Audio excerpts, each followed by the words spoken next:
हम लोग हर रोज पैसे का इस्तेमाल करते हैं, है ना? पर कभी सोचा है कि कागज के एक मामूली से दिखने वाले टुकड़े में आखिर इतनी ताकत आती कहां से है? आज हम इसी गुत्थी को सुलझाने निकले हैं। तो चलिए पैसे की इस बहुत ही दिलचस्प दुनिया की सैर पर। तो सबसे पहला और सबसे ज़रूरी सवाल यही उठता है कि भाई कागज़ के इस टुकड़े को इसकी वैल्यू, इसकी कीमत मिलती कहाँ से है? क्या ये बस एक कागज़ है या फिर इसके पीछे कुछ और भी है? अच्छा, आज के पैसे की कहानी को अगर समझना है ना, तो हमें थोड़ा टाइम में पीछे जाना पड़ेगा। उस जमाने में जब पैसा होता ही नहीं था, तब लेन देन का तरीका था बार्टर सिस्टम। और हाँ, इस सिस्टम में कुछ बहुत ही मजेदार दिक्कतें थीं। तो देखिए, बार्टर सिस्टम की सबसे बड़ी जो सिरदर्दी थी, वो थी ज़रूरतों का दोहरा संयोग। इसका मतलब ये हुआ कि मान लीजिए किसी के पास जूते हैं और उसे चाहिए रोटी, तो उसे एक ऐसे इंसान को ढूंढना पड़ेगा जिसे जूते चाहिए हो और उसके पास रोटी भी हो। कितना मुश्किल है ना? और सोचिए, एक पूरी गाय के बदले थोड़ी सी गेहूं कैसे लेंगे? और अलग अलग चीजों की कीमत कैसे तय होगी? इन सब मुश्किलों ने ना व्यापार को बहुत ही पेचीदा बना दिया था।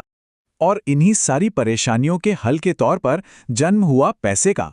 पैसा एक ऐसी कमाल की चीज थी जिसे हर कोई किसी भी सामान के बदले लेने को तैयार था, और बस इसने तो व्यापार का पूरा नक्शा ही बदल कर रख दिया। अब पैसे का जो सफर रहा है ना, वो भी बड़ा मजेदार है। देखिए, पहले सोना चांदी जैसी चीजें पैसा होती थीं, जिनकी खुद की एक वैल्यू थी, एक कीमत थी। लेकिन आज जो हम नोट इस्तेमाल करते हैं, उसकी अपनी कोई कीमत नहीं है। उस कागज की कीमत बस सरकार के एक वादे पर, एक भरोसे पर टिकी हुई। तो इसका मतलब क्या हुआ? इसका मतलब ये हुआ कि हमारी पूरी मॉडर्न इकोनॉमी, ये पूरा आर्थिक ढांचा सिर्फ एक चीज पर टिका है, और वो है विश्वास, भरोसा। हमें उस सरकार या उस सेंट्रल बैंक पर भरोसा है जो ये पैसा जारी कर रहा है कि वो अपने वादे को निभाएगा। तो ठीक है, पैसा आ गया, लेन देन आसान हो गया, लेकिन अब एक नया और बहुत बड़ा सवाल खड़ा हो गया कि भाई एक इकोनॉमी में आखिर कितना पैसा होना चाहिए, ज्यादा या कम? चलिए अब इस सवाल का जवाब ढूंढते हैं। देखिए, मोटे तौर पर हमें पैसे की जरूरत दो वजहों से पड़ती है। एक तो है रोजमर्रा के लेन देन के लिए, मतलब सामान खरीदने बेचने के लिए। जितनी बड़ी इकोनॉमी, जितने ज्यादा सौदे, उतना ज्यादा पैसा चाहिए। और दूसरी वजह थोड़ी अलग है, निवेश के मौकों का इंतजार करने के लिए। मतलब कभी कभी लोग कैश हाथ में रखते हैं, ये सोचकर कि जब कोई अच्छा मौका मिलेगा तो फौरन पैसा लगा देंगे। इसको और आसान भाषा में समझते हैं। सोचिए, अगर बैंक आपको आपके जमा पैसे पर अच्छा खासा ब्याज दे रहा है, तो जाहिर है लोग अपना पैसा बैंक में ही रखेंगे, है ना? लेकिन अगर ब्याज दरें बहुत कम हो, तो फिर लगता है कि अरे, इससे अच्छा तो कैश हाथ में ही रख लो, क्या फायदा बैंक में रखकर? तो अब आते हैं सबसे बड़े सवाल पर, आखिर ये पैसा बनता कैसे है? और नहीं, इसका जवाब सिर्फ ये नहीं है कि नोट छापे जाते हैं। असली कहानी तो इससे कहीं ज्यादा दिलचस्प है। देखिए, पूरी कहानी की शुरुआत होती है देश के सेंट्रल बैंक से। जैसे हमारे यहाँ आरबीआई है, वो इकोनॉमी में एक शुरुआती रकम डालता है। इसे कहते हैं M0 या बेस मनी। आप इसे एक बीज की तरह मान सकते हैं, जिससे आगे चलकर पैसे का पूरा पेड़ उगने वाला है। और यहीं से शुरू होता है असली जादू।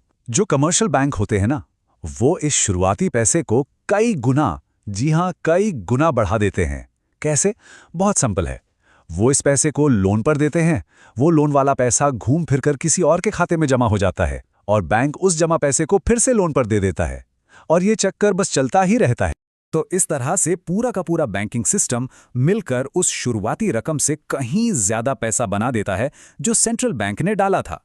और इसी कमाल के प्रोसेस को कहते हैं मनी मल्टीप्लायर इफेक्ट। ठीक है, तो पैसा बन गया, पर अब इस पूरी मनी सप्लाई को कंट्रोल करना, उसे काबू में रखना, यही सेंट्रल बैंक का सबसे बड़ा और सबसे मुश्किल काम है। ये एक रस्सी पर चलने जैसा है, एक बहुत ही नाजुक बैलेंस बनाने का खेल। सेंट्रल बैंकों के सामने हमेशा एक कश्मकश रहती है, एक दुविधा। अगर वो इकोनॉमी की ग्रोथ बढ़ाने के लिए मार्केट में ज्यादा पैसा डालते हैं, तो महंगाई बढ़ने का खतरा हो जाता है। और वहीं अगर वो महंगाई को काबू करने के लिए पैसा खींच लेते हैं, तो देश की ग्रोथ यानी विकास की रफ्तार धीमी पड़ जाती है। इस पूरी चुनौती को समझने के लिए ना, ये मैट्रिक्स एक बहुत ही बढ़िया टूल है। ये हमें दिखाता है कि ग्रोथ और इन्फ्लेशन, यानी विकास और महंगाई, इन दोनों के आधार पर किसी भी इकोनॉमी के चार अलग अलग सिनारियो, चार अलग अलग हालात बन सकते हैं। तो चलिए फटाफट से इन चारों सिचुएशन को समझते हैं।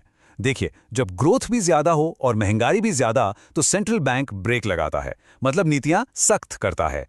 जब दोनों ही कम हो तो वो एक्सेलरेटर दबाता है, यानी नीतियां नरम करता है। लेकिन सबसे मुश्किल हालत, सबसे बुरी सिचुएशन तब होती है जब ग्रोथ तो कम हो लेकिन महंगाई आसमान छू रही हो। इस खतरनाक कॉम्बिनेशन को स्टैगफ्लेशन कहते हैं। तो आप सवाल यह है कि इस बैलेंस को बनाने के लिए सेंट्रल बैंक करता क्या है? उसके पास कुछ खास टूल्स होते हैं, कुछ औजार होते हैं।